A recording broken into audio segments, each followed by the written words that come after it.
Kembali tim Cimat punya cerita dengan judul Kedung Janin, cerita misteri bersambung.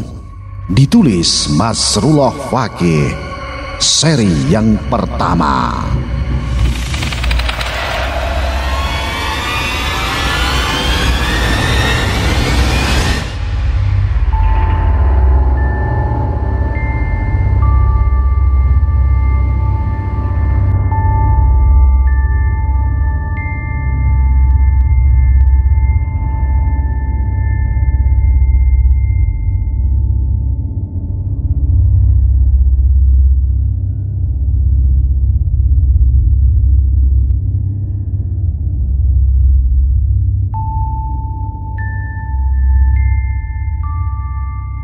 Keinginan bapakmu itu baik, Dok. Itu juga buat keselamatan dirimu dan keluarga.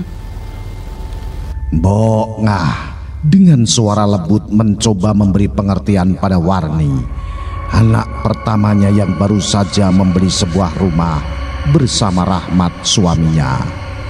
Meski tersirat kekecewaan, ia masih berusaha tenang menghadapi watak keras Warni yang menolak untuk membuat syukuran atas rumah baru dan sekaligus kehamilan pertamanya setelah 4 tahun menikah. Jangan kuno banget, Mak. Ini sudah zaman modern. Sudah gak ada cara-cara seperti itu. Aku tetap gak mau syukuran. Warni masih tetap ngotot untuk tidak membuat acara apapun. Meski berkali-kali Mbok Ngah merayu dengan suara lembut meyakinkan, mengingatkan akan adat ketimuran yang masih terjaga kuat dalam keluarganya. Tapi Warni bersikukuh pada pendiriannya. Sepincuk nasi gurih apa nasi campur kulupan saja? Kamu berikan tetangga-tetangga barumu gak apa-apa, War, karena kamu itu hidup bertempat di desa. Kali ini Pak Kasti suami Mbok Ngah juga Bapak Warni ikut andil dan bicara. Ia baru saja muncul dari belakang bersama Rahmat suami Warni.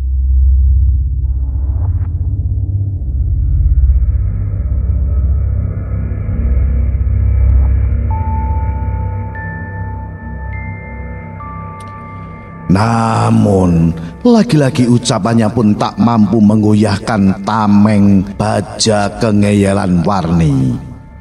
Ia masih terus berpegang pada prinsip dan keyakinannya bahwa logika dan nyata adalah segalanya. Warni tak percaya dengan ritual apapun, entah dari adat istiadat, tradisi maupun dari keagamaan. Terlebih jika menyangkut hal-hal berbau mistis, gaib, Warni sangat-sangat mengingkari. Hal itu terjadi semenjak Warni menempuh pendidikan tinggi dari sebuah universitas tak begitu besar di sebuah kota.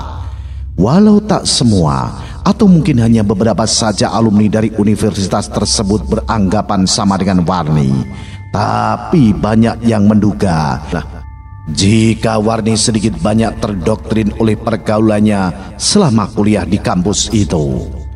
Mbok Ngah dan Pak Kasti yang menyadari dengan perubahan tabiat Warni sempat berharap setelah menikah anak perempuan sulungnya itu bisa berubah seperti dulu, patuh serta tahu sopan santun. Tapi sayang, kini Warni malah terkesan lebih sadis dan keras kepala. Bahkan terhadap Rahmat suaminya sendiri, sikapnya tak jauh beda. Sore itu, perdebatan alot antara Warni dan kedua orang tuanya berakhir kemenangan untuk Warni. Pak Kasti dan Mbok Ngah menyerah.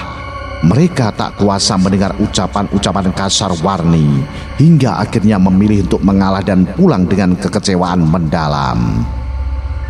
Dek, apa enggak sebaiknya sekali ini kita ikuti saran Bapak dan Ibu? Ucap Rahmat setelah kepergian mertuanya. Halah, Mas, kok kamu malah ikut-ikutan toh? Jawab Warni ketus. Bukan begitu, Dek.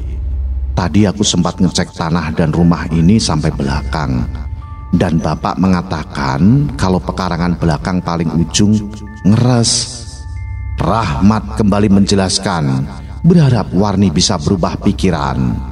Tapi bukan sebuah jawaban mengenakan hati diterimanya, melainkan ejekan dan ledekan sengit yang keluar dari mulut Warni. Yang ngeres itu pikiran halumu dan bapak, Mas. Aku tetap tidak akan mengadakan acara apapun. Buang-buang duit saja. Lagi-lagi Rahmat hanya bisa terdiam.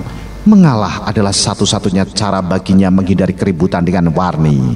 Sebab sudah 4 tahun dirinya berumah tangga, tak sekalipun bisa menentang jika Warni sudah bersikap batu. Dan akhirnya sejak detik itu, hari itu dimulainya kehidupan baru Rahmat bersama Warni dalam kemandirian atau di rumah sendiri. Menjadi titik awal sebuah tragedi memilukan, juga menakutkan bagi seluruh warga kampung, khususnya tetangga-tetangga terdekat Warni.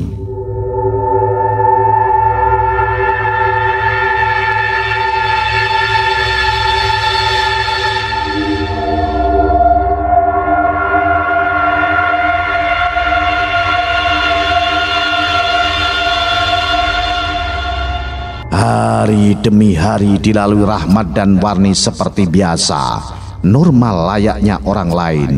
Meski dalam beberapa hal khususnya cara bermasyarakat, keduanya sering menjadi gunjingan warga, terutama sikap Warni. Namun bagi Warni sendiri bukanlah satu perkara penting untuk mengganggu aktivitasnya. Kehidupannya memang lebih mapan dibanding tetangga-tetangga terdekatnya, membuat matanya semakin memandang sebelah kepada mereka-mereka yang tak menyukainya. Memasuki bulan kedua, bertepatan dengan usia kandungannya yang ke-6, Warni mengajukan cuti dari tempatnya bekerja, menghabiskan waktu hanya di dalam dan di sekitaran rumah tanpa mau bersosialisasi. Warni sendiri sangat menyayangi janin dalam rahimnya. Semua yang ia inginkan seperti umumnya wanita hamil untuk menyenangkan calon bayi selalu terpenuhi. Tapi satu hal Warni lupakan jika dirinya hidup dalam lingkup sebuah kampung, di mana adat istiadat dan pantangan, khususnya wanita hamil, masih dijaga erat. Seperti halnya sore itu, entah terdorong oleh apa, tiba-tiba saja Warni punya keinginan untuk berjalan-jalan ke belakang rumah, mengabaikan waktu surup yang dipantang umumnya warga. Tapi tidak baginya. Tak ada apapun saat ia sampai di pekarangan belakang. Hanya hamparan lahan kosong miliknya, berbatasan langsung dengan rumpunan bambu-bambu bergerumbul milik warga sekitar. Nyanyian lirih dari bibir Warni mengiringi langkahnya, mengitari sungai kecil sebagai ambang batas, sekaligus digunakan jalan air dari dapur dan sumur tempatnya juga tetangga kanan kiri. Suara serangga kecil menjadi teman bagi Warni saat itu. Sebelum satu sosok lelaki tua bercaping khas petani datang dari pekarangan sisi kanan menghampiri dirinya. Ada kesan heran dari raut wajah lelaki tua itu ketika melihat Warni berjalan sendirian di waktu petang dengan kondisi perut membuncit. Apalagi tempat yang tengah Warni kitari adalah sebuah tempat diyakini paling wingit di antara tempat-tempat sebelahnya. Kok berani sekali, Nduk, kamu berjalan ke sini di waktu petang, apalagi sedang hamil. Tak ada sautan, Warni hanya terdiam menatap sini selaki tua yang ada di hadapannya. Pekaranganmu ini nggak bisa untuk sembarangan. Banyak barang halus yang menempati di situ dari zaman dulu. Sambung lelaki tua itu, masih berusaha memberi penjelasan pada Warni. Barang halus apa, Mbah? Orang nggak ada apa-apa gini kok. Tahayul itu, Mbah. Terperanjat lelaki tua itu mendengar ucapan Warni. Tak menduga bila wanita cantik di depannya begitu enteng berucap tak mempercayai dengan hal-hal gaib. Jangan kamu remehkan, Duk. Bisa jadi malapetaka. Lelembut itu ada, walau tak bisa dilihat jika tidak pas kebetulan atau memakai mata batin. lelaki tua itu masih berusaha sabar mengingatkan kembali dengan suara pelan.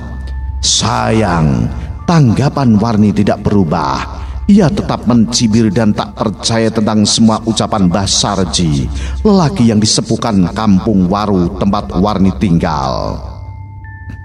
Beberapa saat kemudian Warni berlalu dengan gumaman tak jelas, melangkah pelan, namun tak melewati jalan awal ia masuk.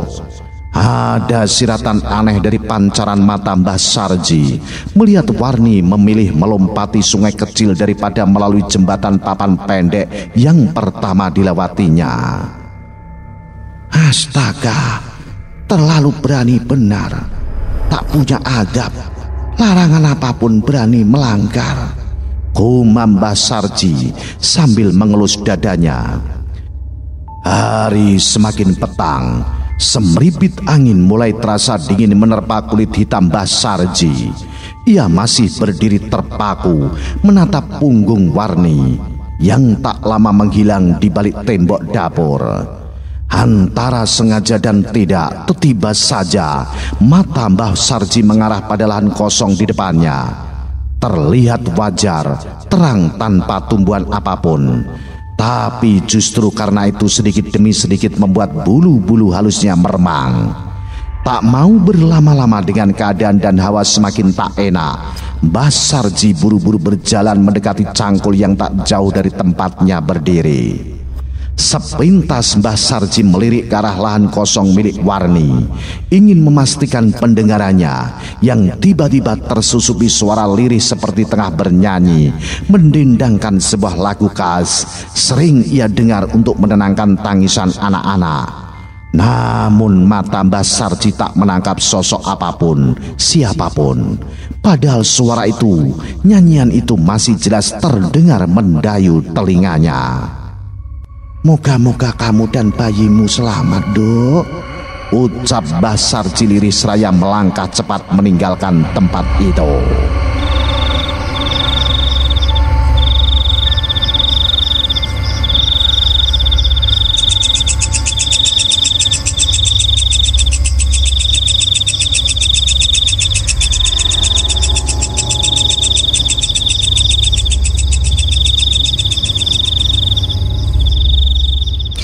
Lembur kamu, Mas?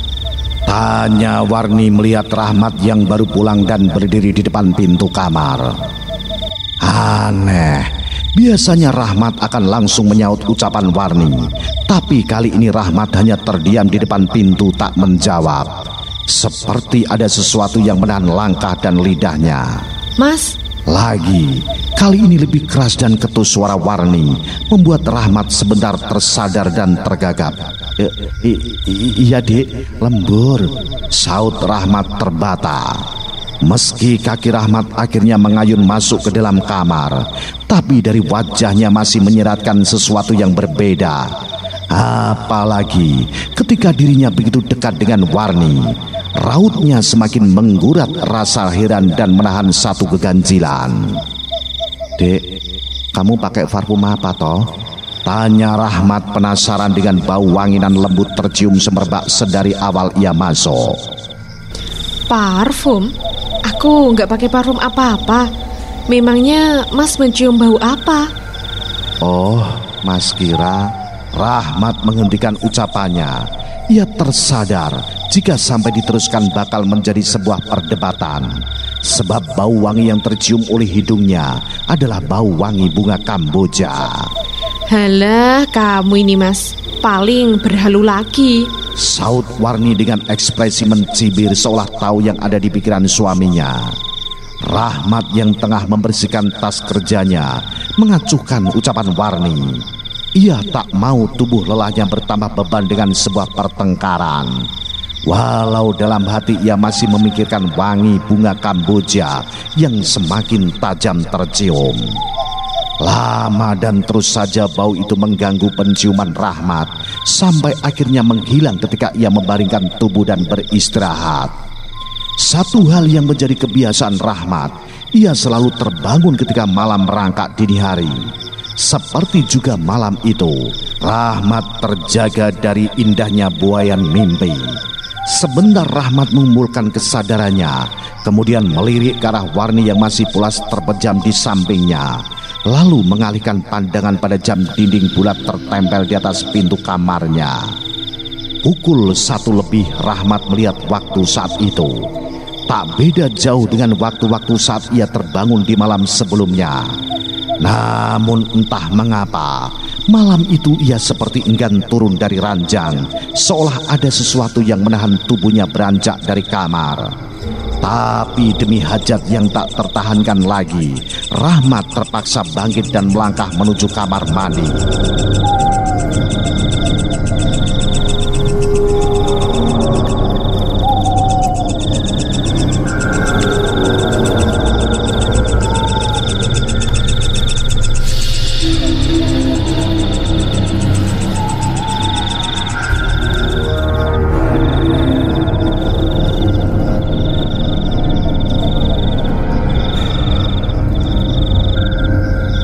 Sunyi dan hening dirasa Rahmat saat itu. Hanya suara serangga kecil dari luar dan gebuyuran air ditumpahkannya dari gayung mewarnai akhir hajat rutinnya.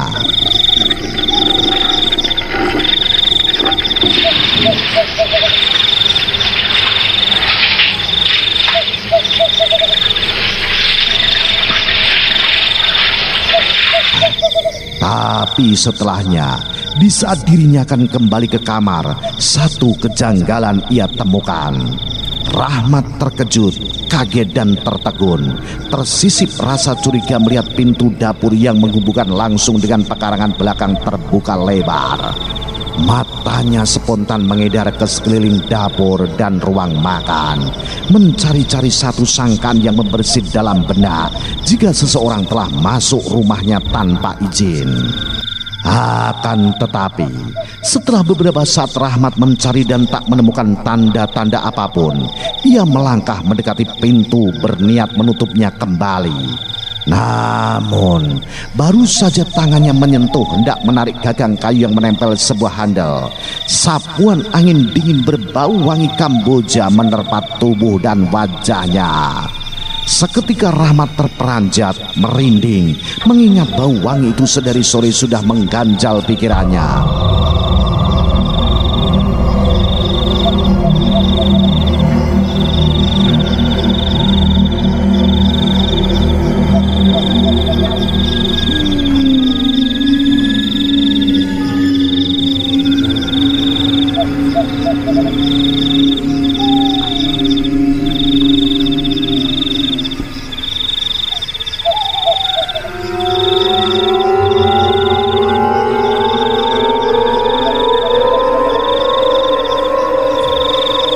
Tangan Rahmat menarik gagang dalam genggaman dengan kuat, mencoba menutup kembali dan menghindari tiupan angin yang membawa wangi kembang Kamboja. Tapi sayang, sekuat tenaga ia keluarkan, berusaha dan mencoba berkali-kali. Daun pintu itu tak sedikit pun bergeser maju seperti tertahan sesuatu yang berat di belakangnya. Rahmat terdiam sebentar, bingung dan mulai tersusupi rasa takut oleh kenyataan tak masuk akal di depannya. Sesaat berpikir Rahmat pun berjalan keluar untuk melihat apa yang sudah menahan pintu tertutup. Lagi-lagi Rahmat dibuat tercengang mendapati di belakang pintu kosong, tak menemukan apapun, tak ada apapun yang mengganjal atau menahannya. Bahkan tak lama, daun pintu bergoyang pelan, menandakan jika pintu ringan tanpa beban.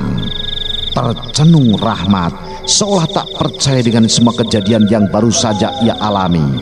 Batinnya berkecamuk antara takut dan heran. Namun tak lama, rasa herannya, rasa bingungnya terjawab oleh satu suara lembut di ujung belakang pekarangan. Suara lirih tengah bernyanyi dari sesosok wanita berbaju putih.